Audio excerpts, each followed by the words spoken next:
She whispered, "Thank you for staying." Just hours before her breath began to slip away again, a man spent his entire life protecting the woman he loved, only to discover she had hidden a secret from him for nearly 20 years. And when the truth came to light, he didn't walk away. He stayed, not to save her, but to learn how to love without control. This is a true story, gentle, profound, and one that will stay with you long after it ends. If you've ever believed that real love isn't perfect, but always worth choosing, subscribe now. We share stories like this every week. The house smelled faintly of lemon oil and old memories. Frank Williams sat in the worn recliner by the front window, fingers curled around the edges of a leather-bound notebook. Outside, late autumn light sifted through bare maple branches, casting thin shadows across the hardwood floor. His breath came slow and steady, but his hands trembled just enough to betray him. He'd been staring at the same sentence for over an hour.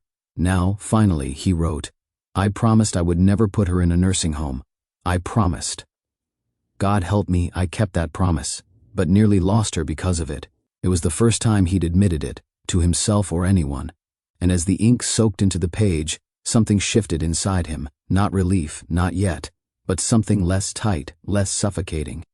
Frank was 79 years old, retired electrician, husband of 55 years, father of 2, proud homeowner since 1971, and a man whose pride had almost killed the only person he'd ever truly loved. Her name was Martha. They met in 1966 at a church supper in Cincinnati. Martha had been the kind of woman who filled a room without raising her voice. She was practical, witty, graceful, even when flustered. A registered nurse who'd once cared for soldiers returning from Vietnam.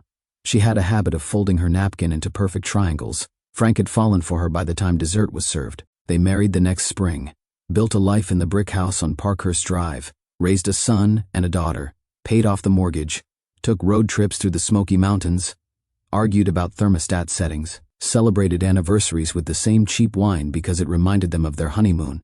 For decades, their routine was simple and sacred. Coffee at 6:30, crossword puzzles at 7, long walks after supper. They were, in every way that mattered, partners. But routines shatter when illness comes. Martha's stroke happened 2 days before Thanksgiving. A minor event, the doctors had said. Ischemic, left hemisphere, moderate aphasia, right side weakness, the words like machine code to Frank. All he really heard was, "She won't be the same." She came home from rehab 2 weeks later in a wheelchair, her speech slurred, her hands unsteady. Frank had turned the dining room into a makeshift bedroom, bought grab bars for the bathroom, ordered a shower chair from a catalog he didn't understand. He insisted on doing it all himself.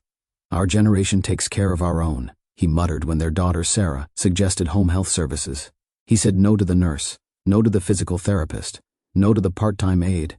"We'll manage," he said, again and again. What he really meant was, "I can't bear for strangers to see her like this. Or me." In the quiet days that followed, Frank became Martha's sole caregiver. He cooked oatmeal, crushed her pills into applesauce, helped her to the toilet, changed her nightgowns when she soiled them. He learned the language of eye movements and soft grunts. He mastered sponge baths and pill organizers and adult diapers. What he didn't master, not soon enough, were the hidden dangers of immobility. The ones Martha herself, in her healthy years, used to warn others about. Bed sores, pressure ulcers, skin breakdown, terms he had read but never understood, until it was too late. It started with a red spot. He noticed it while helping her change clothes one morning. Lower back, right at the base of her spine, the skin looked irritated, maybe from lying down too long, maybe from the plastic underpads. Frank dabbed it with ointment, changed her position more often, told himself it was nothing, but it wasn't nothing. Still, he didn't call the doctor, didn't tell Sarah. He wanted to fix it himself. For days he watched the spot darken, swell, deepen. He cleaned it with saline. He bought gauze. He prayed. He avoided looking too closely. And when it began to smell faintly of rot, he opened the windows wider. Now, weeks later, as he sat in that same room, notebook in hand, he knew the truth. His silence had been deadly. "I kept my promise," he wrote again. But at what cost? Behind him, in the converted bedroom that once held family dinners and holiday laughter, Martha lay sleeping. Her breathing was uneven. Machines beeped softly around her. A nurse would be arriving in the afternoon.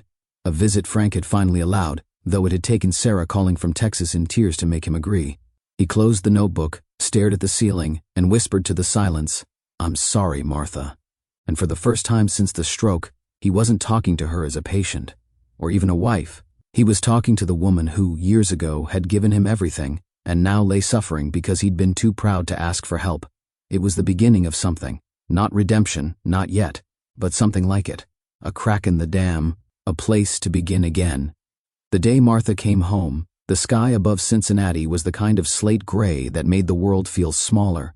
Winter hadn't yet arrived in full, but the wind had started to bite at the edges of the afternoon, and dead leaves skittered across the front steps like dry whispers. Frank had spent the entire morning preparing, moving furniture, rechecking the batteries in the smoke alarms, adding foam grips to the bathroom rails he'd installed the night before. Everything had to be just right. Martha was coming home, and Frank would be ready. He'd told the discharge coordinator they didn't need transport, that he could handle it himself. She had frowned, politely but firmly, and insisted that Medicare covered it. When the van arrived and two uniformed attendants began unbuckling Martha's wheelchair, Frank tried not to bristle. He didn't want help. He wanted his wife.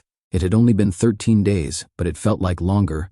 He'd visited her every day, bringing crossword books and photos of their grandkids, reading aloud the newspaper articles she used to discuss with such fervor. But in that sterile hospital room with its antiseptic walls and blinking monitors, Martha had not been the same, and neither was he. Now, as the metal ramp clanked under the weight of her chair, as Martha was wheeled into the house they'd shared for 50 years, something in Frank's chest tightened. Her eyes scanned the room, slow, methodical, uncertain. He'd rearranged everything. The dining table was pushed against the wall. The old china cabinet, now covered with blankets to prevent bruises, sat like a sentry in the corner. Her hospital bed had been placed near the window that overlooked their back garden, where a once vibrant patch of peonies now lay dormant beneath frost-kissed soil. She didn't smile. But she didn't cry either, just blinked twice and looked at him with a gaze that seemed to ask, "Is this still home?" Frank had nodded as if to answer, though she hadn't spoken. That night he fed her soup from a plastic spoon, chicken and rice, blended, easy to swallow. She managed 3 spoonfuls before her eyes glazed over, and she turned her head slightly away. He cleaned the corners of her mouth with a paper napkin and tucked the blankets around her thin frame. Her breathing was shallow but steady. As he sat beside her, the house creaked in familiar ways, pipes settling, wind against the eaves, the refrigerator's compressor humming in the distance, but the silence between them was unfamiliar and heavy.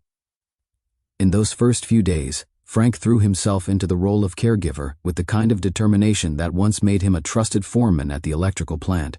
He had systems, rotations, checklists. He tracked every medication dose, every bathroom trip, every shift in body position on a yellow legal pad he kept clipped to the side of her bed. He washed linens daily, learned how to puree carrots and thickened liquids, Googled articles on stroke recovery, watched YouTube tutorials in the dim hours of the night with earbuds in so he wouldn't wake her. When Sarah called from Texas and offered to fly up, Frank declined. "We've got it handled," he said, keeping his voice level. "It's not a picnic, but she's making progress." Progress. It was a word that made him feel like he hadn't lost complete control. The truth was, Martha hadn't said a coherent word since returning home. Her mouth moved, sometimes with intention, sometimes not. But the connection between thought and sound had frayed. She would furrow her brow and try, lips twitching around syllables that refused to form. When she became frustrated, she'd hit the mattress lightly with her palm or tug the corner of the blanket with her left hand, the one that still mostly obeyed. At first, Frank praised every attempt, every sound, every effort. But as the days wore on, and Martha remained silent, and her eyes grew more tired, so did he. One morning, as he helped her into a fresh nightgown, he noticed a small reddened patch at the base of her spine. Just a bit of irritation, he told himself. He'd moved her every few hours as instructed. At least he thought he had. Sometimes he dozed off and missed a rotation. Sometimes she resisted and he didn't push. Still, he didn't panic. He dabbed some over-the-counter ointment on the area and added monitor skin irritation to his checklist. When Tom called a few days later and offered to send a nurse to do weekly visits, just a check-in, Frank declined again. She wouldn't want strangers poking around, he said. You know how private she is. But that wasn't the whole truth. He was afraid. Afraid of being judged. Afraid someone might come in and see how threadbare everything had become. The stacked dishes, the dusty baseboards, the fatigue etched into his every movement. Most of all, he was afraid they'd take her away. Tell him she needed a facility, supervision, professionals. He'd made a promise. Years ago, when they'd watched his own mother waste away in a nursing home, Frank had held Martha's hand in the parking lot after one visit and sworn they'd never end up that way. That they would take care of each other, no matter what, at home. "I won't put you in a place like that," he'd said. "No matter what, I swear it."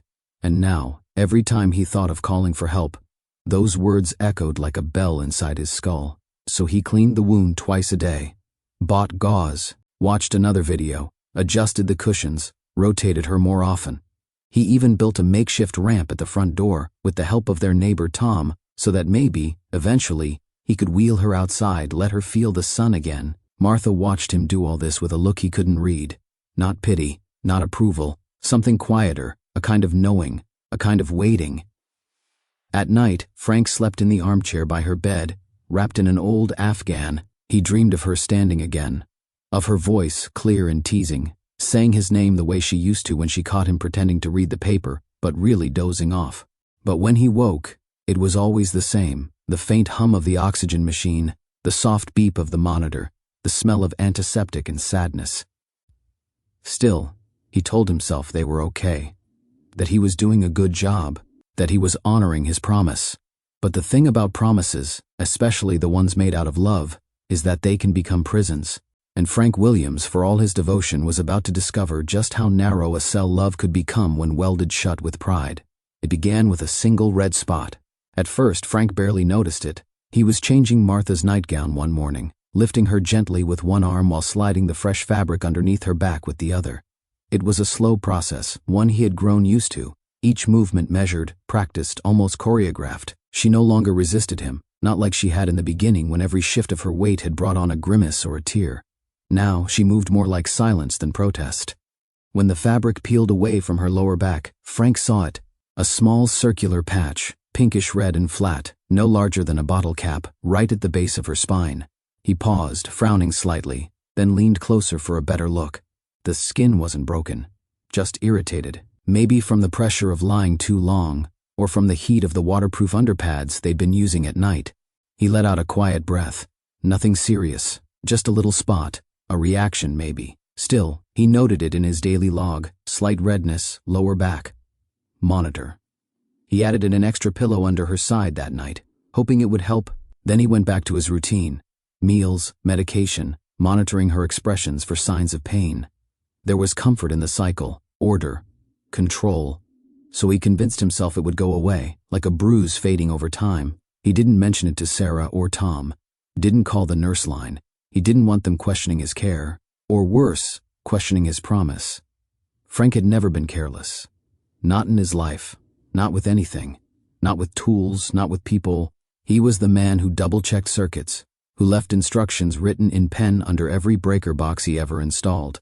The man who still balanced his checkbook with a ruler and never missed a property tax deadline. So when the red patch darkened by the third day, deepening into a dusky pink, edges beginning to harden, he felt something tighten in his gut.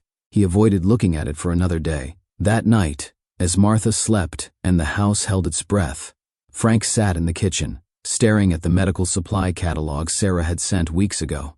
There were pages of foam cushions, specialized mattresses, ointments, dressings he couldn't pronounce, products that claimed to prevent ulcers, heal them, stop them from forming.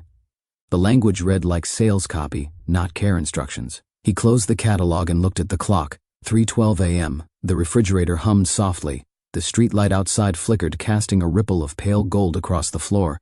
He stood up and walked back to her room. She was still asleep, peaceful, her mouth slightly open, her hands folded under her chin like she used to do in church. Frank knelt beside her and slowly, quietly, lifted the blanket and gown again. The spot was now the color of old wine. It wasn't raised, but the center looked slightly thinner than the surrounding skin, fragile, like tissue paper about to tear. He held his breath, reached for the flashlight, and inspected it closer. No blood, no fluid, just dark, inflamed skin. He dabbed it gently with warm saline and applied a fresh dressing. Then he lowered her gown again and covered her with the blanket, tucking it carefully around her legs like always. "I'll fix this," he whispered, not to her, but to himself. He didn't sleep the rest of the night.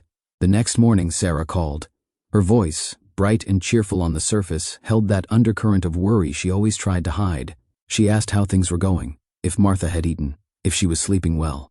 Frank gave his usual answers. She's stable, comfortable, we're managing.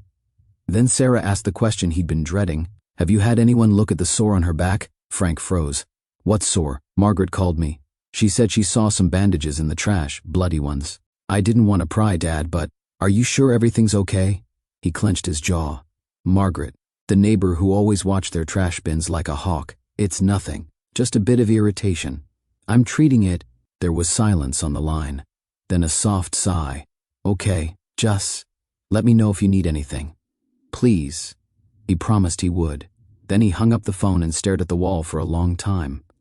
Later that day, he changed the dressing again. The skin had started to break, just slightly, a tiny fissure at the center of the darkened patch. Not enough to alarm, he told himself, but enough to make his hands tremble. He cleaned the area twice, applied a thicker ointment, added an extra pad beneath her hips. He whispered words of encouragement to her, even though she didn't respond. Not with words, just with a slight tightening of her eyelids.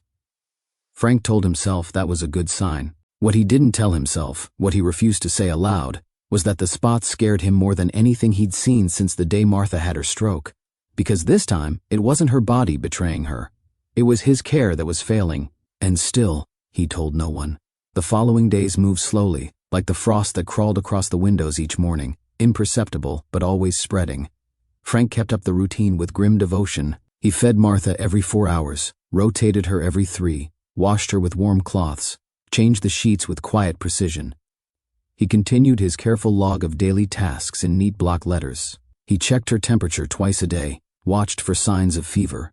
But more than anything, he watched the wound. It no longer resembled a bruise. The red had deepened to purple, then black at the center. The skin had opened in one spot, a small crater that had started to ooze a thin yellow fluid. Frank cleaned it, of course, applied gauze, ordered more supplies. He even tried an herbal salve from an online forum full of other caregivers, people who called themselves home heroes and shared pictures of healing wounds like war medals. He told himself that meant he was doing the right thing. But at night, when the house settled and Martha's breathing rasped like a paper bag inflating and deflating, Frank would sit beside her bed and stare at the place on her back where healthy skin had once been. He felt as if it were staring back, judging, waiting. He started avoiding the mirrors. What terrified him most wasn't the infection, or the discoloration, or even the fluid. It was what Martha's eyes had begun to say. Though she couldn't speak, though her mouth still failed her and her body still moved in jerks and spasms, her eyes had always remained clear, watchful, sharp even when tired. They had always been a comfort. Now they looked at him differently. There was a question behind them.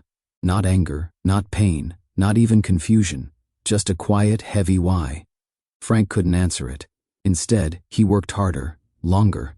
He refused calls from Sarah, told Tom everything was fine, canceled a wellness visit from the clinic nurse claiming they'd had a stomach bug and needed to reschedule. He stopped going outside altogether. Even Margaret's concerned looks from across the fence were ignored. She'd left a tin of cookies on the porch one day, oatmeal, Frank's favorite. But he left them untouched for nearly a week before feeding them to the birds. Every time someone offered help, it felt like an accusation, a crack in the dam he'd built. Then came the smell. It started faint, like old laundry or slightly spoiled meat. At first, Frank thought it was the fridge. He cleaned it out.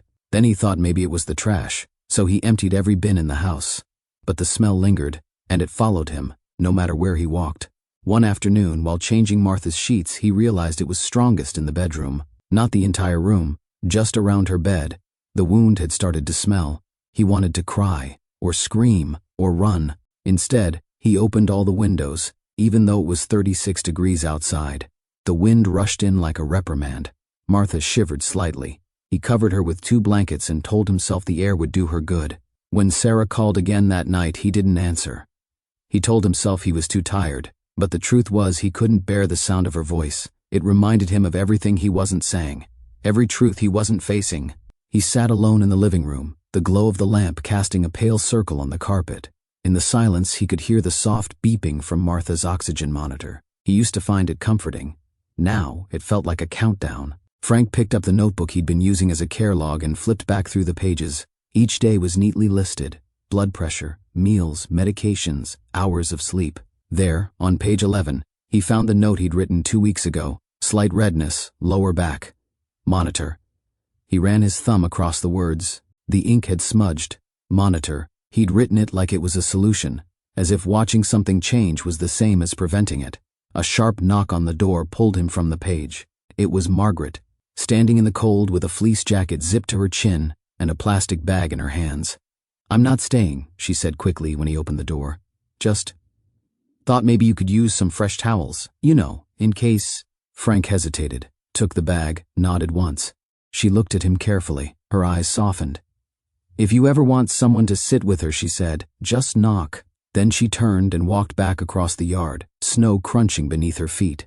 Frank stood in the doorway a moment longer than necessary. The cold bit into his skin.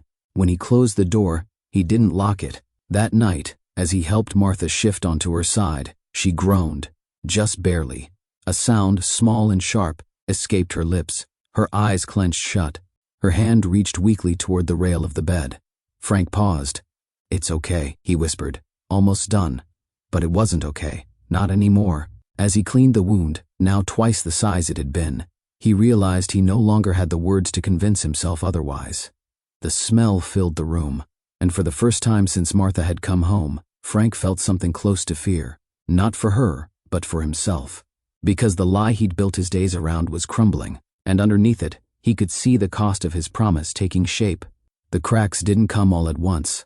They arrived quietly, like the first signs of spring frost retreating, not visible unless one looked closely. A towel left unwashed a day too long. A bowl of soup returned still half full. A voicemail unanswered. The smallest details, stacked in silence, building pressure behind the walls of what Frank once called control. It had been 23 days since Martha came home, and now, the house no longer felt like a place they shared. It felt like something between a hospital ward and a mausoleum. Too quiet, too sanitized, too dependent on routine to feel alive. Frank moved through it like a caretaker in a museum of their life, dusting memories, preserving rituals, but something had shifted. Sarah's voice had changed on the phone, less cheerful, more clipped. Each call ended more quickly, and now she left texts instead. "Any update on Mom?" Or "Let me know if you need help, Dad." "Seriously," he replied with vague affirmations. "She's holding steady. We're okay. I've got it covered." But in truth, he was no longer sure what he had covered. The wound on Martha's back had worsened. He had stopped writing about it in his notebook. The page where he'd first marked the redness was now several entries behind, buried under false stability and hopeful updates. He had memorized the smell. Sour, metallic, persistent. No antiseptic could fully mask it now. Sometimes she flinched when he moved her. He told himself it was reflex, but deep down something colder whispered, "She's in pain, and you let it happen." Margaret, the neighbor, had begun to linger by the fence more often. Once she waved as Frank brought out the trash. He nodded stiffly but didn't cross the yard. Another time she called out that she'd left soup on the porch, just in case. Frank left it there until the container buckled from the cold.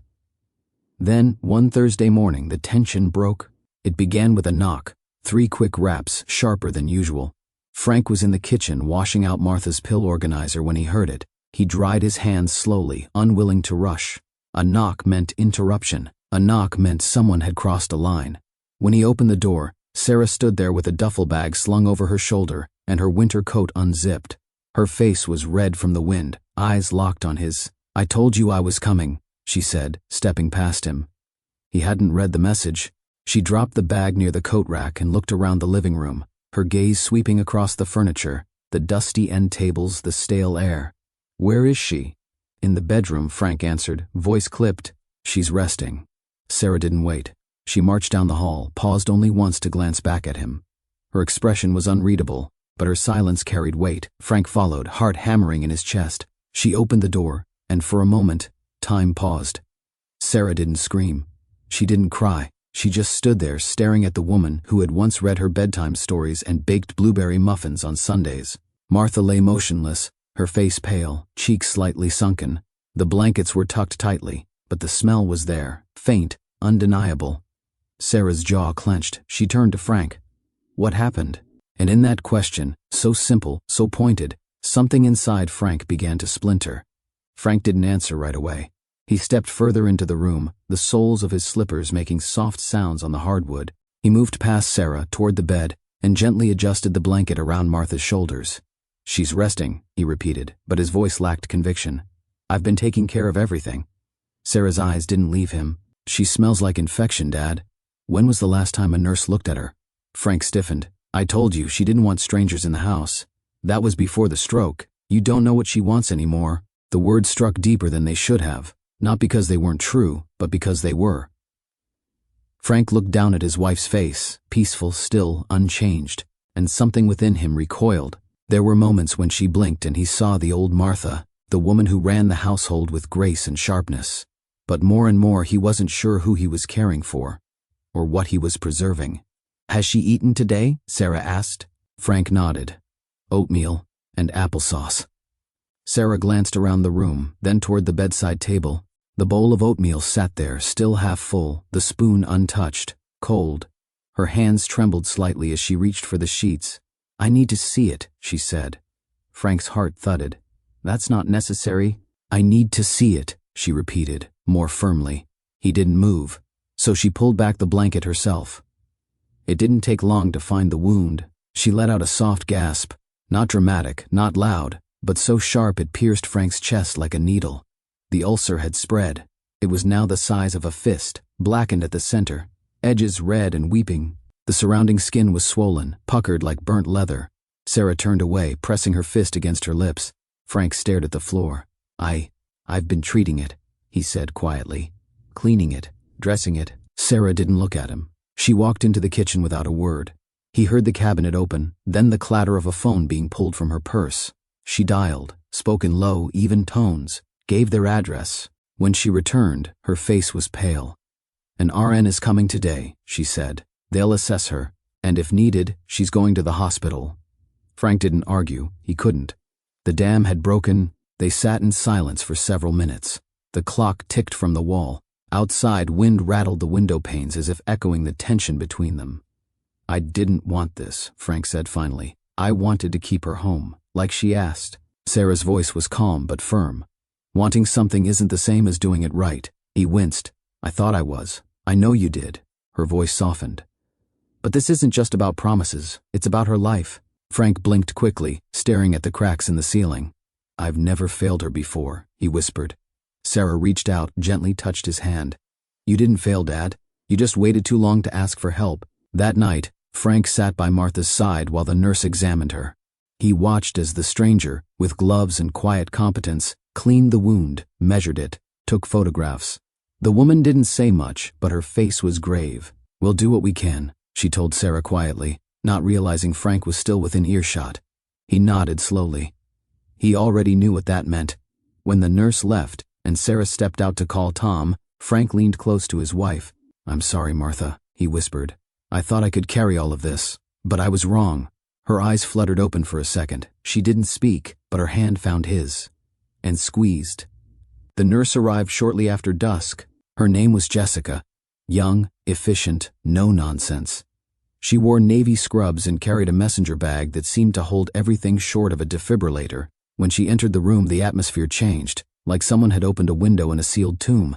Frank stood by the dresser, hands folded in front of him, trying not to shake. He hadn't spoken much since Sarah's call. He had made coffee, poured it into 2 mugs, then left them both untouched on the kitchen counter. Jessica greeted him with a polite nod, then turned her attention to Martha. She worked quietly. No small talk, no judgment. Just the slow, practiced movements of someone who had seen too much and learned to survive it. She adjusted the lamp. She put on gloves. She folded the blankets back with reverence. Then she peeled away the dressing. Frank couldn't look. He stared at the edge of the nightstand instead, at the smooth grain of the wood and the way the lamp's light hit it. He counted the rings on his left hand. 3. His wedding band, his father's old ring, and a simple silver band he wore for no reason other than Martha once said it looked distinguished. He had almost reached 50 when he heard Jessica draw in a sharp breath through her teeth. "What is it?" Sarah asked behind him. Jessica didn't answer right away. Frank turned. She was crouched beside the bed, one gloved hand still on the gauze, the other holding a flashlight. Her face was still, but her eyes had changed, narrowed, alert. She leaned closer to the wound, and then he saw her shoulders tense. "What is it?" he repeated. She didn't look up. Instead, she picked up a pair of sterile tweezers from her kit and gently reached into the wound. What she pulled out made Frank's knees buckle. A larva. Pale, wet, writhing. It twitched once in the light before Jessica dropped it into a specimen container with a quiet, practiced motion. Then another, and another. Frank backed against the wall. Maggots. His mind couldn't say the word, but his body knew it. The shame, the horror, the visceral recoil. It all hit him at once. He had heard of such things. Bedridden patients in horror stories, neglect cases. But not here, not in his house, not in Martha's body. Sarah said something. Her voice was tight, urgent, but the words didn't reach him. Jessica remained calm. She continued removing the larvae with the slow, deliberate rhythm of someone who had done this before. She counted softly under her breath. 10, 11, 12. When she finished, she turned to Sarah. "We need to get her to a hospital. Tonight. This is advanced necrosis, and she's already showing signs of systemic infection." Sarah nodded, already pulling out her phone. Frank still hadn't moved. His legs felt rooted to the floor. The room spun slightly, not violently, but enough to make him feel as if gravity had loosened its grip. His vision blurred at the edges. Jessica stood and approached him gently. "Mr. Williams?" He blinked at her. "This isn't your fault," she said, "but we need to act quickly." He wanted to believe her, but the image of that first red spot, tiny, harmless, flashed behind his eyes. He had seen it, noticed it, and done nothing. Not enough. They moved quickly after that. Sarah coordinated the transport, while Jessica packed supplies into her bag, with the efficiency of someone trained to respond without panic. Frank remained by the bed, silent, as if rooted in place by some invisible thread. His hands hung limply at his sides. He could still smell the antiseptic Jessica had used, sharp and cold, like a punishment. When the paramedics arrived, the living room filled with the sounds of movement and quiet urgency. The click of straps, the wheeze of the portable oxygen tank, the wheels of the gurney rolling over the carpet. Martha didn't speak, didn't cry. Her eyes barely opened, but her breathing quickened as they shifted her body from the bed. Even that small disturbance brought a wince to her brow. Frank followed them outside, the cold air slicing across his face like glass. A low fog had settled over the street, dulling the glow of the porch light. The neighbors' homes stood dark, unaware of what was unfolding just across their driveways. The ambulance doors closed with a metallic thud. Sarah touched his arm. "You're coming." He didn't argue. He simply nodded and climbed into the passenger seat of her car. The ride to the hospital was quiet.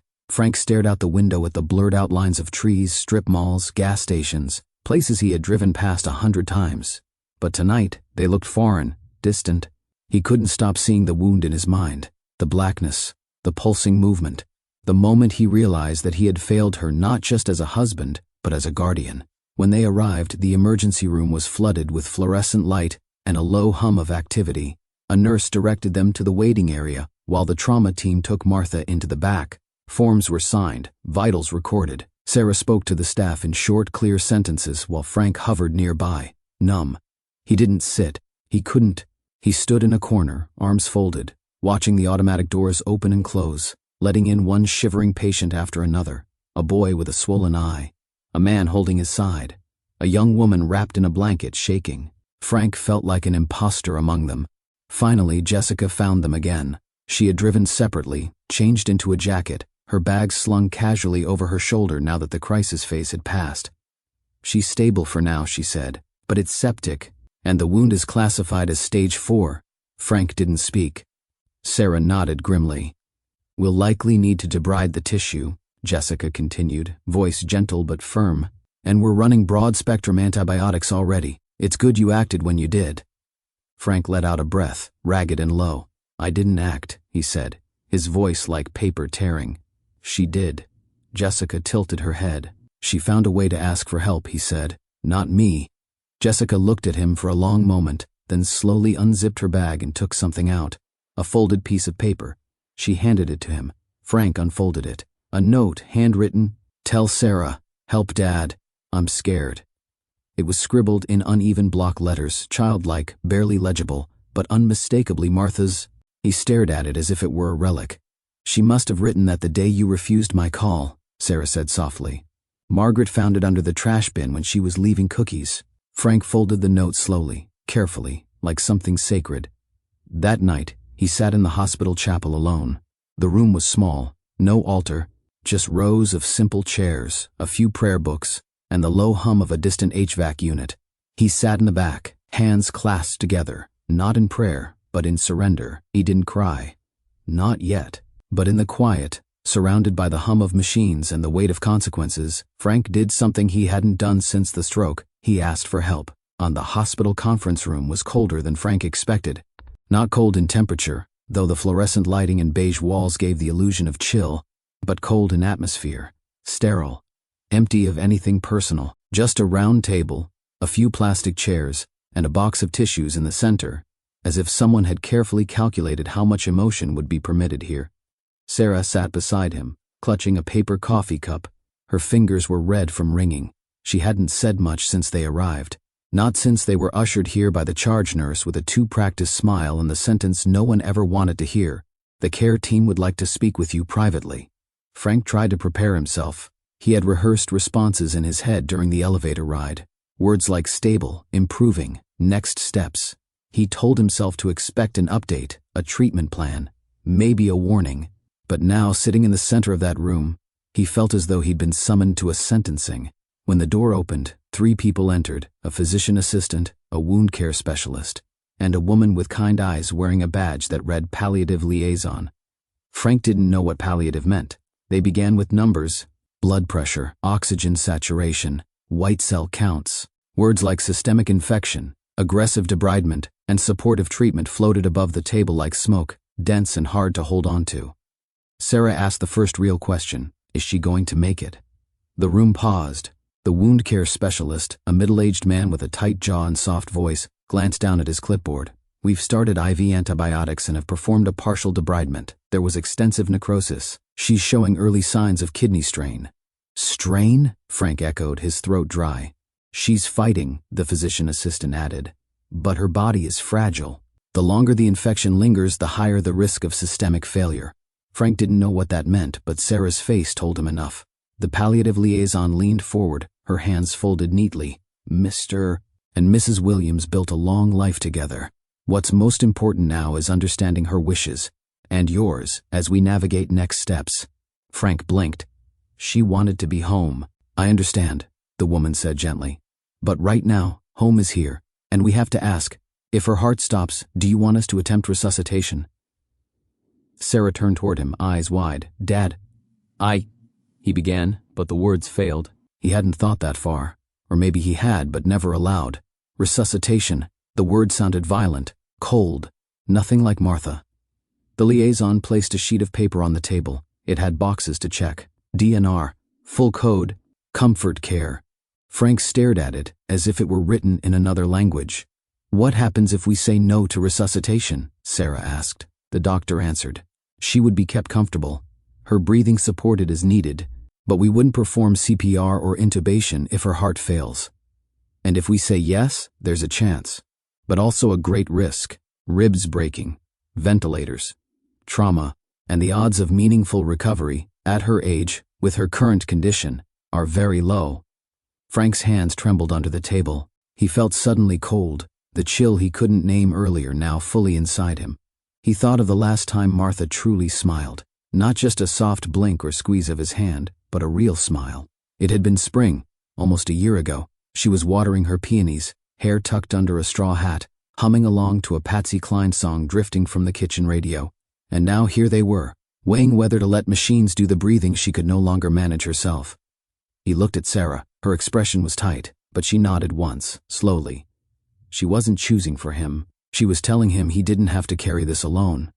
Frank looked back at the paper. He picked up the pen, and with a hand that had wired 1,000 homes and fixed 100 broken circuits, he marked the box, "Do not resuscitate." The pen felt heavier than it should have. As Frank drew a shaky line through the DNR box, a strange silence fell over the room, not the kind that comes from lack of conversation, but the kind that follows a choice too big to immediately grasp. Time didn't freeze, but it thickened. The air was suddenly still, as if the building itself had paused to absorb the weight of that checkmark. The liaison nodded slowly, offering no praise, no apology, just quiet acknowledgement. Sarah reached for his hand under the table. He let her take it. We'll continue all comfort measures, the wound care specialist said softly. Pain management, hydration, oxygen support. If her condition stabilizes, we'll discuss transfer to a step-down unit. If not, he didn't finish the sentence. He didn't have to. They left the conference room and returned to the hallway, its walls lined with framed paintings of peaceful gardens and sunrises, false promises wrapped in soft brushstrokes. Frank kept his eyes low. He didn't want metaphors. He wanted Martha back, whole, breathing on her own, laughing, not slipping into stillness with every passing hour. Back in her room, the machines beeped softly, the IV dripped steadily into her arm. Martha's eyes were closed, her chest rising and falling in slow, uneven rhythms. The nurse on duty smiled as they entered. She's resting well, vitals are stable for now. Frank approached the bed and took her hand. It was cool but not cold. Her fingers twitched slightly, as if responding to his touch. He leaned close. I checked the box, Martha, he whispered. I finally let go of the weight. He didn't know if she heard, but her breathing deepened briefly, and he told himself that meant something. Sarah stood behind him, arms crossed, not in defense, but in quiet solidarity. They didn't speak for a while, just stood there, father and daughter, watching the woman who had bound their lives together with invisible thread. Finally, Sarah broke the silence. Tom and the boys want to come tomorrow. Frank nodded. I think that's good, she continued. Let them see her, while she's still here. Frank turned slightly. Do you think she's going soon? Sarah hesitated. I don't know, but I think she's been waiting. For what? Sarah gave a faint smile. For you, for this, for all of us to be ready. Frank looked down at Martha's face again, so familiar, so pale, and yet still undeniably hers. For months he had kept her alive with routines and rituals, measuring out pills, counting spoonfuls of soup, tracking rotations in a notebook. But now, in this white hospital room, surrounded by machines and silence, he realized none of those things had been life. They had been resistance. Fear wrapped in devotion. He sat beside her and reached for the paperback novel still on the nightstand, the one she used to read before bed, its spine worn, pages dog-eared, words underlined in neat pencil. He opened it to where the ribbon had been left months ago and began to read aloud. His voice was raspy, uncertain at first. But with each sentence, it steadied. The words filled the space between machines, between breaths, between everything that had broken. Sarah sat quietly in the corner listening. Time passed, and in that quiet, something shifted, not loudly, not obviously, but something let go. Frank didn't cry, not yet. But when he looked up from the page and saw a single tear at the corner of Martha's closed eye, he whispered, It's okay, honey, I know. And for the first time in a long while, he felt as though he'd finally said something true. Hospitals have their own kind of silence. Not the peaceful kind that drifts through forests or wraps around sleeping houses, but a taut, humming stillness, like the breath held between heartbeats. It was in that kind of silence that Frank sat, 3 days after signing the DNR, watching Martha's chest rise and fall with mechanical regularity. The antibiotics were working, at least that's what the nurses said. Her fever had dropped, the wound had been debrided again, this time more aggressively. The staff changed her position every 2 hours. They cleaned her with care. They treated her with gentleness Frank hadn't realized he'd stopped giving. Sarah came each day, sometimes with the boys, sometimes with soup, always with the same worried look she tried to hide behind a clipboard of questions. She had taken over the communication with the doctors, reading charts, asking for updates, coordinating with the wound care team. Frank, meanwhile, just sat. He read to Martha every morning and evening, her favorite novel, a family Bible, old postcards they had saved in a shoebox for decades. He told her what the weather was like, what Tom said on the phone, what the nurse's new haircut looked like. He spoke as if nothing had changed, even though everything had. Then came Thursday morning. He'd been reading a passage from To Kill a Mockingbird, one of her favorites. His voice was steady, low, the rhythm comforting more for him than for her. He'd just reached the line about Atticus teaching Scout to walk in another man's shoes when he saw it. A flicker. At first, he thought it was his imagination, a twitch of the eyelid, a subtle pull at the corner of her mouth. He leaned in, heart thudding. Martha? No response. He waited. Then slowly, incredibly, her right hand moved, just a fraction of an inch, a flutter, a curl of the fingers like wind brushing through grass. But it was real. He saw it. It wasn't a reflex, it had purpose. He stood up too quickly, knocking the chair over. The nurse rushed in from the hallway. "She moved," he said, his voice shaky, pointing. "Her hand, she moved it." The nurse came closer. She checked her vitals, gently touched her shoulder, spoke softly. "Martha, can you hear me?" "Squeeze my hand if you can."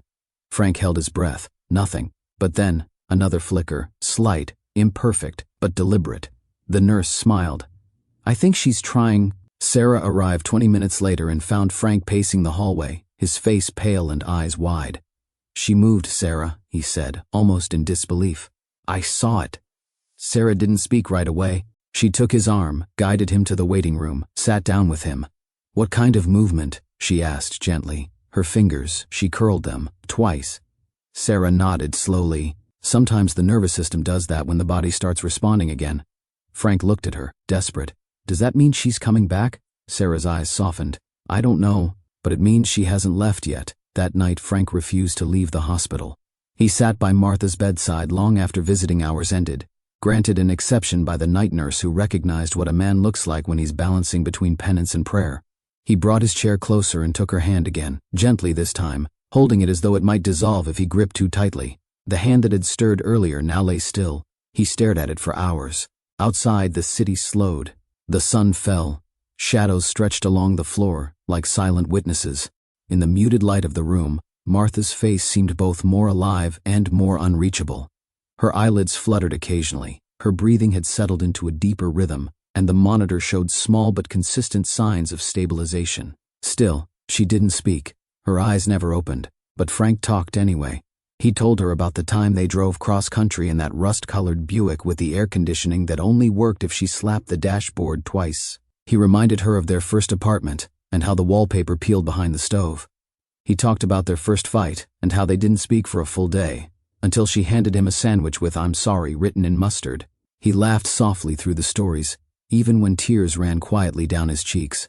"I thought I had to be strong," he said at one point. "I thought I was protecting you. But maybe I was just protecting myself from losing control." Martha didn't answer, but something in the air shifted. He could feel it. In the early morning hours, a nurse came in to check her forth. "You're still here," she whispered. Frank nodded. "I'm not going anywhere." The nurse smiled, adjusted the flow rate, and turned to leave. Then, another movement. This time it was not her hand, but her lips. They parted slightly. A breath passed through them, sharper than before, then again. Frank leaned in, heart pounding. "Martha?" A soft sound escaped her, a half-formed sigh. Not a word, but it wasn't involuntary either. It was effort. It was the smallest signal that something behind her still recognized the world. Frank stood. His hands trembled. "Say it again," he whispered. "Anything, just once more." But she didn't. Her face relaxed again. Her breathing settled. The moment had passed. Still, when the nurse returned an hour later and checked the monitors, she noted increased responsiveness. Slight eye motion, more consistent grip reflex. She smiled faintly and said something that landed in Frank's chest like a seed cracking open. "She's not declining." It wasn't a promise. But it wasn't an ending either. Frank stepped into the hallway as dawn began bleeding through the windows. He stared out over the rooftops of the city. Somewhere, a bird was beginning to sing. For the first time in weeks, he didn't feel the weight of waiting pressing into his spine. He took a long breath and whispered to the morning, "She's still fighting." And so was he. The next morning began like all the others, gurney wheels echoing faintly in the hallway, the soft hiss of oxygen flow, the quiet hum of distant intercoms. Frank had barely slept. His head rested against the arm of the chair, neck stiff, legs sore from being folded beneath him. But he was still there. Martha lay as she had for weeks, eyes closed, lips parted slightly, body still. Her chest rose and fell in the careful rhythm of managed survival. Yet something was different this morning. Frank couldn't name it at first. It wasn't visible, not in the clinical sense.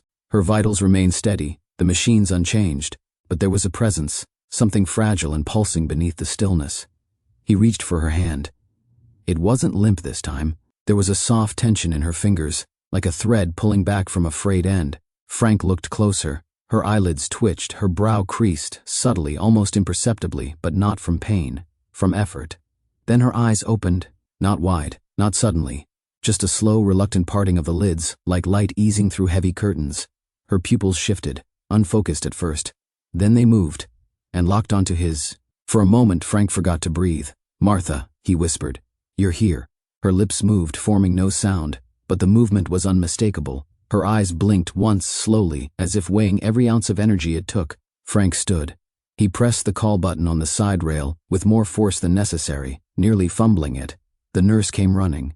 "She opened her eyes," he said. She looked at me.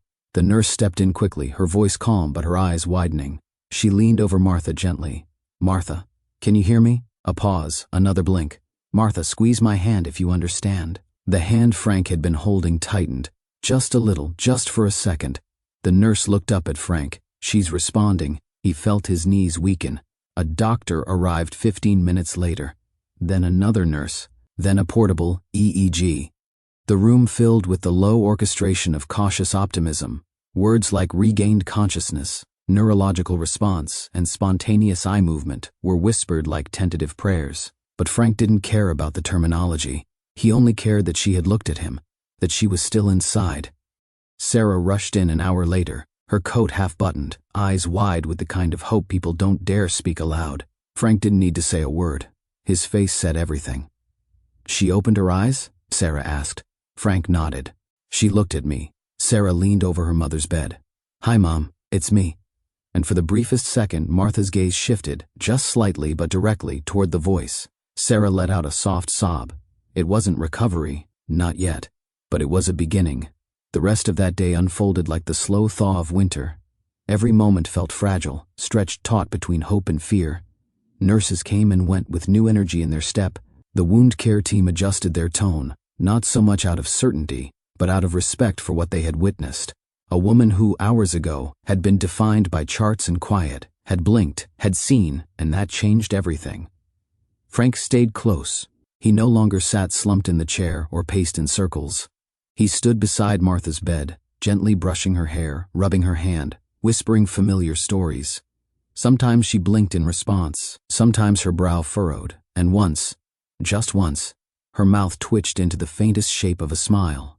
Sarah brought photos from home, their wedding day, the kids' graduation pictures, a snapshot of the backyard in full spring bloom. She taped them to the white wall beside Martha's bed. When she held up the one of their granddaughter, Martha's eyes moved toward it. "She's still in there," Sarah whispered. "She's trying." Later that evening, as the monitors continued their steady rhythm and visiting hours wound down, the doctor returned. He was cautious but kind. "We're not out of the woods," he said. "There's still a long road. But this level of responsiveness at this stage, it's more than we expected." Frank asked the question that had been trembling in the back of his throat all day. "Can she come home?" The doctor hesitated. "Not yet. But if her progress continues, we'll look at rehab, maybe even in-home care again, but it would need to be different, structured, supported." Frank nodded slowly. He understood. He would never make the same mistake again. That night, after Sarah went home to be with her kids, Frank remained. The room was quieter now, lit only by the glow of the monitor and the soft pulse of the hallway light. He leaned close to Martha. "I'm still here," he said. Her eyes opened. He held up one of the postcards from their shoebox collection. It was the one from Key West, their first vacation after retirement. The back read simply, "You make everything an adventure." "I found this today," he said, smiling faintly. "You remember? That storm that soaked our clothes so bad we had to dry our jeans on the beach fence?" Her eyes blinked slowly, deliberately. He turned the card over and read it aloud. Then, for a long moment, he just held her hand in silence. "I don't know how much time we have," he said softly, "but if you're willing to fight, I'll stay right here with you." A single tear slid from the corner of her eye, and for the first time in weeks, Frank let himself believe, maybe this wasn't the end. Maybe this was the middle of something else. The rehab wing smelled different than the hospital, less sterile, more like antiseptic, diluted with lavender air freshener. There were soft chairs in the hallway, faded motivational posters on the walls, and a rotating calendar of social activities that no one really attended. Martha had been moved here 6 days ago. Her progress had surprised the entire medical team. Though she still couldn't speak, her eyes tracked with growing clarity. Her hand could now squeeze with intention, and sometimes she nodded in response to simple questions.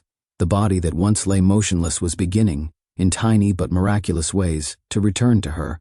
Frank, however, wasn't returning the same way. He came every day, watched every physical therapy session, sat beside her as she practiced swallowing ice chips and blinking on command. He kept a logbook, just like before, only now he filled it with cautious optimism instead of defensive certainty. But something lingered in him. A tension. It showed in how he corrected the nurse when they propped her head too high. It crept in when he retucked her blanket just a little too tightly. It came through when he took over her water cup instead of letting the aide do it, even when Martha blinked, almost as if to say it's okay. Frank was trying, but trying too hard. One afternoon, after a particularly long physical therapy session, the therapist gently pulled Frank aside. "She's doing well," she said kindly, "but you might consider stepping back a little during the exercises. She needs space to work through the effort without someone jumping in." Frank frowned. "I'm just trying to help." "I know," the therapist replied, "but sometimes help feels like pressure, especially when someone is trying to regain independence." It stung. More than he expected. That night, Frank sat in his car outside the facility long after the parking lot lights buzzed on. The windows were fogged from his breath. He didn't turn the engine. He didn't turn on the radio. He just sat there, staring at the steering wheel, wondering how he'd confused control with care for so long. He remembered how, before the stroke, Martha had told him gently that she wanted to manage her own medication schedule. She didn't like him hovering, double-checking. "I love you," she'd said, "but I need to feel like I can still steer my own ship." He hadn't listened then. But maybe he could now. The next morning he changed his routine. Instead of guiding the spoon to her mouth, he waited. Instead of reminding the nurse about the schedule, he simply asked, "How did she do today?" And when Martha struggled to raise her hand to ring the call button, and succeeded, he smiled, even though it took her nearly 30 seconds. "You did that," he whispered, "not me." Martha blinked once. The softest agreement. By the end of the second week in rehab, Martha began attempting speech. It wasn't fluid, far from it. The words came like scattered stones across a frozen pond, a syllable here, a whisper there. But Frank heard them, and more than that, he saw her trying. The first word she managed wasn't Frank or Sarah or even water. It was no. She said it when he reached to help adjust her sock during occupational therapy. A breathy, soft but unmistakable no. And Frank did something he hadn't done in years. He backed off. Not because he was hurt, but because he finally understood. That single word, so small, so weak, wasn't a rejection. It was Martha reaching for herself, reclaiming agency from the fog, and he would not steal that from her, no matter how much he wanted to wrap her in protection. From that point on, he began practicing a new kind of love. It was quieter. He started letting the aides show her how to maneuver her legs. He stopped interrupting the nurse with suggestions. He asked questions instead of giving answers. When Martha wanted more time to answer, he gave her silence. One afternoon, Sarah brought the boys. Frank expected chaos, but something astonishing happened. Martha smiled, really smiled, lopsided, slow but radiant. The boys approached nervously at first, unsure what they were allowed to say, but when the younger one showed her his school drawing, a rocket ship with Grandma Hero written underneath, Martha laughed. It was hoarse and short, but it was real. Frank felt something burst open inside him. That night he wrote in his notebook, not about her temperature or appetite or reflex tests. He wrote simply, "She smiled. She said no. She's coming back, not to be taken care of, but to live." As the days passed, Martha regained more words. Not many, not easily, but enough. "Tea," she said once. "Home," she said another day. And then, one morning as he entered the room, coffee in hand, she looked up, caught his eyes, and whispered, "Thanks for staying." He didn't answer immediately. His throat closed. His knees nearly buckled. But when he sat down beside her and kissed her hand, he whispered back, "I'm finally learning how." The day they brought Martha home was sunny, but not too bright, the kind of light that makes everything feel gentle. The cherry tree in the front yard had started to bloom again, as if it had been waiting for her. Frank stood on the porch while the transport van pulled up to the curb. He had been pacing inside for half an hour, checking the wheelchair ramp he'd built himself, wiping down surfaces, straightening cushions. The house was spotless. Not because he was nervous, but because it mattered now in a different way. He watched as the aides lifted Martha gently down the ramp and wheeled her toward the porch. She wore a soft blue cardigan. Her hair, though thinner now, had been brushed neatly behind her ears. Her eyes scanned the yard slowly, as if seeing it all for the first time again. When she caught sight of Frank, she smiled.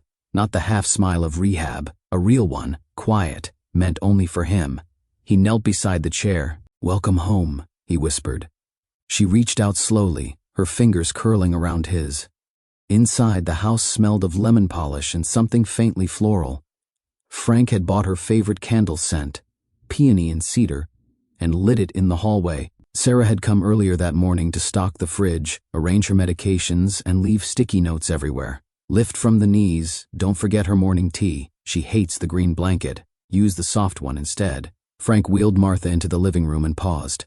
It was the same room, but it wasn't. The hospital bed had been replaced with a reclining lift chair. Medical supplies were tucked discreetly in a woven cabinet. The old couch was still there, but now it faced not the TV, but the window, toward the light, the garden, the bird feeder Frank had filled that morning. Martha's eyes traveled around the room, then back to him. "It's nice," she managed, her voice raspy but certain. Frank chuckled. "I kept the ugly lamp, though." She gave a weak laugh, then nodded toward the window. He turned the chair slightly so she could see. For a while they just sat, watching robins flit across the fence, listening to the breeze rustle through the tulips. No machines, no monitors, just breath and light and time. Later that afternoon, a home nurse arrived to go over care plans. Her name was Beth. Younger than Frank had expected, but confident, warm. She asked questions, took notes, reviewed medications. Frank hovered at first, notebook in hand. Then he caught himself. He stepped back, watched Beth speak gently to Martha, watched Martha listen, respond, decide. When the nurse left, Frank walked back in and sat beside her. "First day back," he said. "How are we doing?" Martha blinked slowly, then smiled again. "You didn't hover," she whispered. Frank laughed. "I hovered in my head." "That's okay," she said. "As long as you stay out of my tea." They both laughed softly, and for the first time in a long while the house felt not just full, but alive.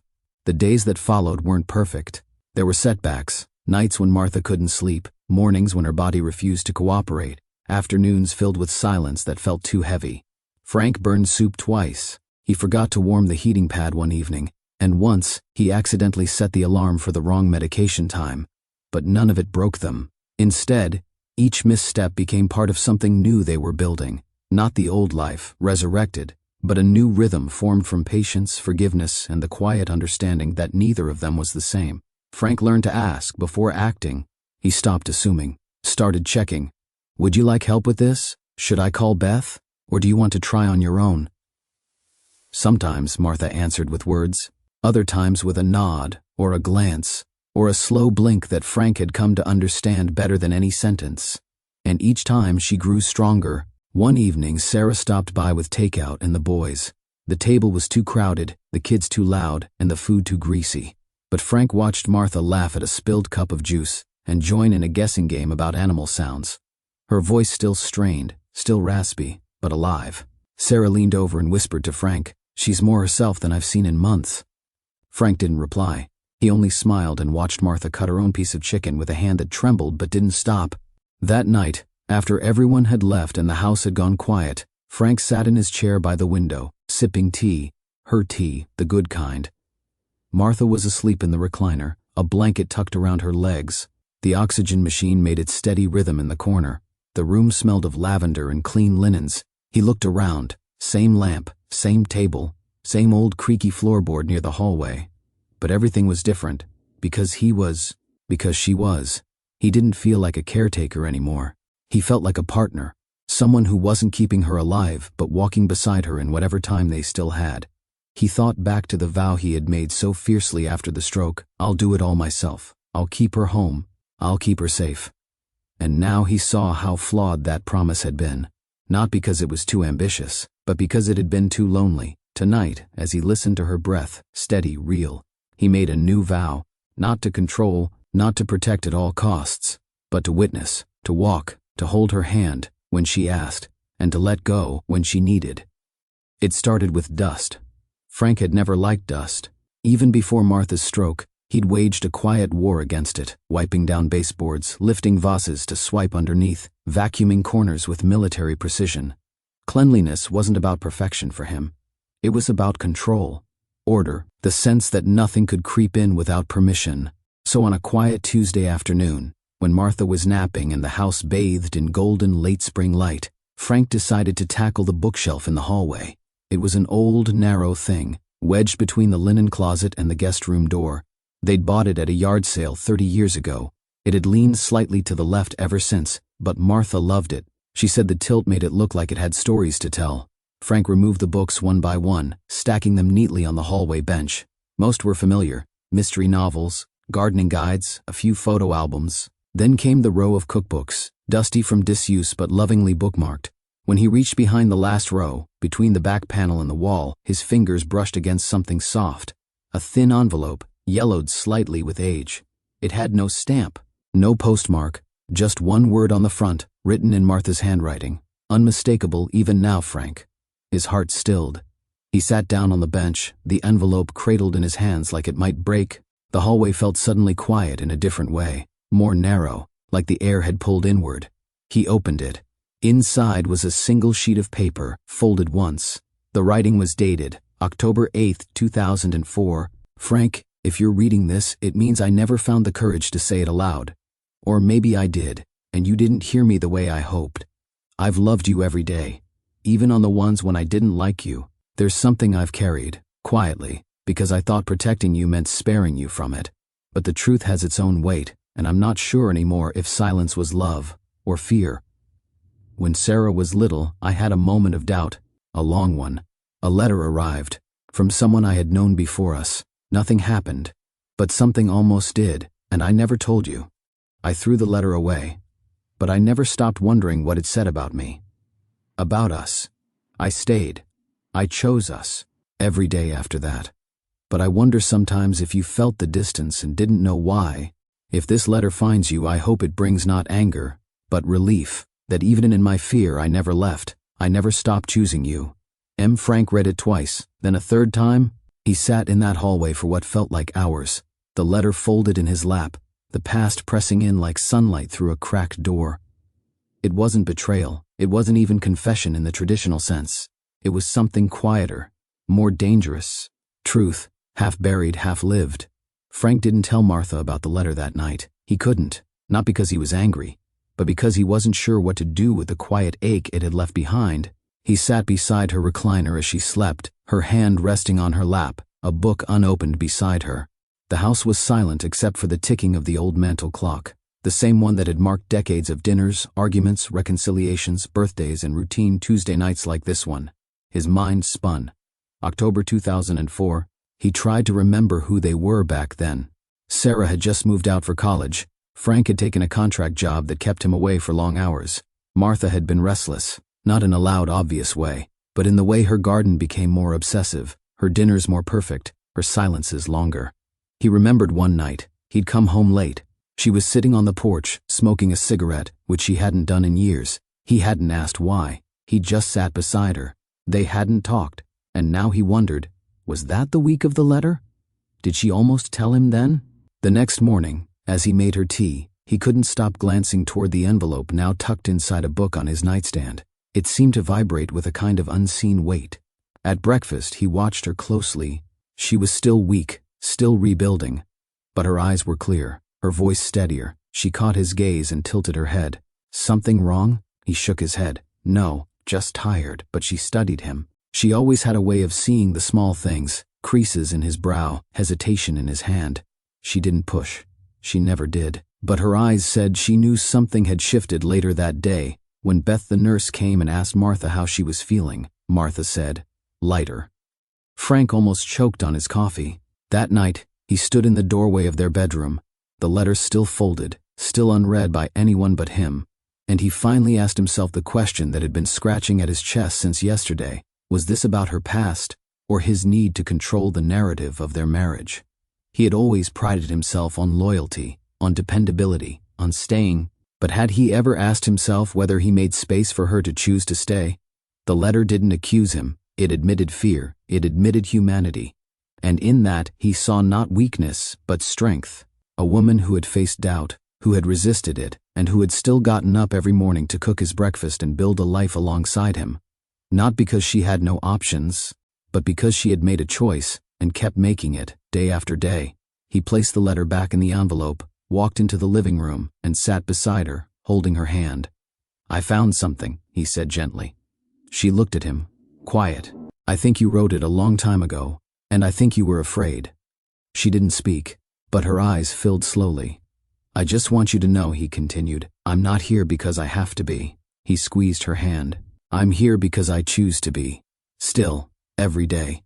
Her lips trembled, and though her voice came out in a whisper so faint he had to lean in to hear it, she said the only thing that needed to be said. Me too. Martha had once believed that silence was a form of kindness, not the cold, punishing silence of withheld affection, but the gentle, protective kind. The kind that wraps around a wound so no one else has to see it. She'd grown up with women who lived by that code. Her mother, her aunt, even the women at church, who wore smiles like armor and pain like perfume. Faint, lingering, never spoken of. So when the letter arrived in 2004, it wasn't a crisis. It was a question, a memory, folded and postmarked, from a life she had buried deep beneath layers of routine and love and carefully managed compromise. She had sat at the kitchen table that morning with the letter unopened. The house was still. Sarah was gone to college. Frank had already left for work, his coffee still warm in the mug he always forgot to rinse. The light came through the window in streaks. Dust floated in the air. She remembered staring at the envelope for a long time, her fingers tracing the name scrawled across the front. A name that once made her heart leap, long before it learned to beat in rhythm with Frank's footsteps down the hall. She opened it, read it once, then again, and then quietly tore it into pieces over the sink. But something inside her had shifted, not a longing, not regret, but a kind of grief she hadn't expected. Grief for the version of herself that had once believed every choice could be perfect, final, forever. That night, she didn't sleep. She'd sat on the porch until dawn, cigarette in hand, even though she hated the taste. When Frank joined her, silent, tired, she'd wanted to tell him. But she couldn't find the words, because what would she say? I thought about someone else for 15 minutes this afternoon. But I still love you. I still choose you. Every single day. She'd written the letter the next morning, not to confess, but to leave behind something real, in case the weight of silence ever became too loud to carry alone. And then she'd tucked it away. Behind the bookshelf, behind cookbooks and distractions, behind 20 more years of breakfast toast, anniversaries, yard work, and Christmas lights. Now, sitting in her recliner with the sound of birds outside the window and the weight of age pressing gently on her bones, Martha felt the echoes of that silence settle differently. Frank hadn't brought up the letter, but he'd changed something in his posture, in the way he asked instead of assumed, the way he lingered but didn't hover, the way he listened, not with the eagerness of a man trying to fix something, but the tenderness of someone finally willing to hear. She knew he had found it, and though he said nothing, his kindness had shifted, softer, less bound to duty, more wrapped in grace. It made her ache. One afternoon, as he sat beside her reading from the old gardening journal she used to keep, she reached for his hand. Her fingers were still slow, her voice still tired, but her eyes found his and held steady. I wasn't always good at sharing the hard things, she said. Frank looked up from the book. You were always good at carrying them, he replied. She smiled faintly. I didn't want to hurt you. You didn't, he said. You stayed. The silence that followed was warm, not tense. She closed her eyes for a moment, then opened them again. I think I confuse protecting you with protecting myself, she said. But sometimes, silence is just fear with better manners. Frank nodded slowly. I think I knew something was there, but I was too proud to ask, too scared I wouldn't like the answer. Martha let out a shaky breath. And now? He leaned in. Now I understand it never mattered what almost happened. What matters is that you stayed, not out of guilt, but choice. They sat like that for a while, hands clasped, hearts mended, not by forgetting, but by choosing to remain. Later that night, as Frank helped her into bed and adjusted the pillows just the way she liked, she whispered, You've changed. So have you, he said. I like this version of us, she said. He smiled. So do I. And somewhere in the space between their heartbeats, in the hush between confession and comfort, silence finally became peace. The signs were subtle at first, a little more fatigue in her eyes, the way her hand trembled longer after each movement, a hesitation when she swallowed, like her body was beginning to forget again what it had relearned. Frank noticed it on a Thursday morning. The tea she normally drank without help had gone cold in her hands. He reached to warm it, and she didn't stop him, not because she didn't want to, but because she didn't notice. The next day, she slept later than usual, and when she finally opened her eyes, her words were more fragmented, softer, less tethered. Still, Frank tried not to panic. She's just tired, he told Sarah over the phone. It's been a long few weeks. Maybe it's the weather. She's always slowed down when it gets humid. But that evening, when he helped her into bed, she winced. Deep, sharp, unmistakable. "What is it?" he asked, heart jumping. She didn't answer. She couldn't. Her mouth moved, but no sound came. Her brow furrowed, her body stiffened. And suddenly Frank was reliving a nightmare he thought he had survived. He called 911. The ride to the hospital was silent except for the siren. Too familiar, too loud. He sat beside her on the gurney, gripping her hand like it was the last thing anchoring her to this world. By the time they reached the ER, she was semi-conscious. The doctors moved quickly. Tests, scans, wires. Sarah arrived not long after, her face pale but steady. She stood beside Frank, one hand on his back, the other covering her mouth. "It's not the same stroke," the neurologist said later, after what felt like years, "but it's a vascular complication. Possibly related, possibly not. Age, fragility. The truth is, sometimes these things just recur." Frank heard the words. They floated around him like voices underwater. "She's stable for now," the doctor added, "but it's delicate. We'll do everything we can." Frank nodded. Then he went into the room where Martha lay once again surrounded by machines, tubes, blinking lights that promised nothing and measured everything. She was awake, barely. Her eyes fluttered open when she heard his voice. "Hey," he whispered, sitting beside her. She blinked. He took her hand. "You scared me again." A twitch of her mouth, almost a smile, almost. "Don't do that again, okay?" he said, trying to keep his voice from breaking. She looked at him. Her eyes were tired, deep, knowing. She didn't blink this time. She held his gaze, and in that moment, Frank understood something he hadn't let himself consider since the day she first collapsed. There might not be another rebound. There might not be more rehab, more small victories. This might be the beginning of the end. And he didn't feel fear. He felt stillness, clarity. That night, he stayed by her side. Sarah brought him food he didn't eat. Nurses offered him updates he barely heard. He just watched Martha breathe. And remembered. He remembered the first day he met her, wearing that red sweater in the back of the church. He remembered their wedding, when the best man tripped and dropped the rings, and Martha laughed so hard she cried. He remembered nights in their first apartment with no air conditioning, sweating under a fan, whispering dreams into the ceiling. He remembered the long years of work and bills and routine, the ordinary beauty of lives built together day by day. And he remembered, most of all, her resilience, not just in this past year, but across decades.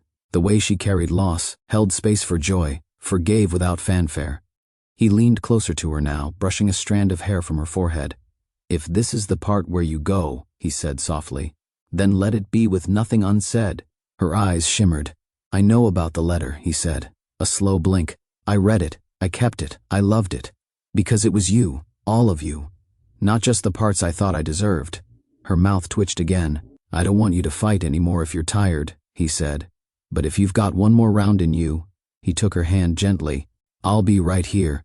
She blinked once, then closed her eyes, not in surrender, but in peace. Spring melted into summer, and with it, the pace of everything slowed. Martha remained in the hospital for 2 more weeks after the vascular setback. Her body fought, quietly, determinedly, not with the same strength as before, but with a kind of grace that defied numbers and charts. She didn't fully recover. Not this time. But she returned home again, this time with fewer instructions, more silence, and a different understanding. Frank brought her back to the house with no fanfare, no balloons, no banners, just warm sunlight on the driveway and the faint chirping of birds they both knew by sound now. He rolled her chair over the threshold and paused, not for dramatic effect, but to breathe in the weight of what it meant. This was home. Still, but again, not the same. Martha could no longer speak in full sentences. Sometimes she managed a phrase, often just a word. Her hands trembled too much for utensils. She needed help dressing. She slept more, spoke less, and when she laughed, it was with her eyes instead of her voice. But Frank learned a new language. He learned the way she tilted her head slightly when she was uncomfortable, the subtle tap of her finger when she needed water, the way her eyes widened when she wanted the window opened or closed. He read her mood in her breath, and in that space, between her breath and his attention, something gentle took root, love, not as urgency, not as rescue, but as presence. He stopped timing her medications to the second, stopped tracking every detail with anxiety, Instead, he brought flowers into the room. He played her favorite records on the old turntable, even the ones with scratches. He read poetry aloud, even though he knew she didn't catch every word. Sometimes he just sat beside her, in silence, not the kind of silence born from fear, but the kind born from being, together, simply, without demand. Sarah came often, the boys less so. Life was busy, but the house never felt empty. Frank found peace in small routines, the soft clink of tea mugs, the hum of laundry in the distance, the rustle of wind through the screen door. He often thought about the letter. He never mentioned it again, not because it was buried, but because it had already done its work. It had opened a window between them, a space where humanity, doubt, fear, and love could live together without judgment. Martha never asked if he'd forgiven her, because forgiveness wasn't a question, it was an action, and he lived it every day. One evening, months after her return, Frank wheeled her to the porch just before sunset. The air was still, warm, the sky a soft gradient of orange and lavender. They sat in silence for a long time, watching shadows lengthen. Then, with great effort, Martha reached across the arm of her chair and took his hand. Her grip was weak, but real. He turned to her, her lips parted, and with the breath of a woman who had lived many lives within one life, she whispered, "Thank you for staying." Frank didn't answer with words. He just brought her hand to his lips and pressed a kiss into her palm, the kind you give when there's nothing left to prove, only everything left to feel.